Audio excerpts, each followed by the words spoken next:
తర్వాత నాగార్జున గారు at the time he was in Visakhapatnam. Immediately he reached to Hyderabad. Hyderabad రాగానే 3rd of this month he made a complaint. It is called a private complaint before this honorable court. The honorable court has got ample power to take into the cognizance. Before that, accused should be given an opportunity of being heard. For that, వాళ్ళు ఇచ్చేటటువంటి అవకాశం ఉన్నది. ఇంకొక 3వ విట్నెస్ని విచారించాలి.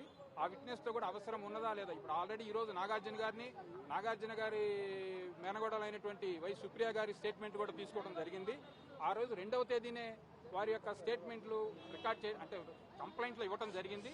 As it ఈస్గా కంప్లైంట్ని ఇచ్చిన వాడిని Soren statement అంటారు. Soren statement complainant at the same time first witness అయినటువంటి వై సుప్రియ గారు కోర్టు వారి ముందు స్టేట్మెంట్స్ తీసుకోవడం జరిగింది. కోర్టు వారు తీసుకున్నారు. నెక్స్ట్ అడ్జోర్న్ చేశారు. మ్యాటర్ ఎప్పటికి అడ్జోర్న్ చేశారు. By the time I came out. కాబట్టి ఆ తర్వాత ఏం జరిగింది అనేది నాకు తెలియదు. ఎనీవే అంతవరకు మ్యాటర్ జరిగింది. నాగార్జున గారు మాది చాలా గౌరవనీయమైన కుటుంబము.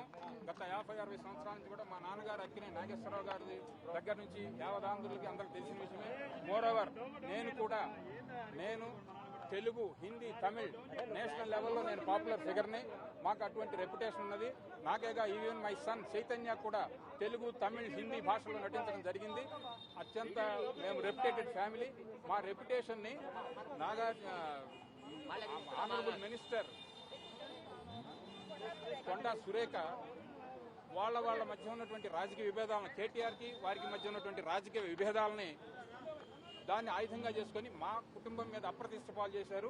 కాబట్టి దీన్ని కోర్టు వారు చట్టపరంగా సముచితమైనటువంటి యాక్షన్ తీసుకోవాల్సి ఉంటుంది అని కోర్టు వారికి చివరిలో వారు విన్నపం చేయడం జరిగింది. 395 ప్రకారంగా కొండా సురేఖ మీద చర్యలు తీసుకోమని నాగార్జున ఏమన్నా కోరాడా? ఎస్, ఖచ్చితంగా కోరాడు. దీనికి ఏమవుతుందంటే ఇది ప్రైవేట్ కంప్లైంట్ వేశారు. ఈ ప్రైవేట్ కంప్లైంట్ ని టేకెన్ ఆన్ ఫైల్ చేయబోయే ముందు కోర్టు వారు మొన్న జూలై 1వ తేదీ నుంచి క్రిమినల్ చట్టాలు మారినాయి.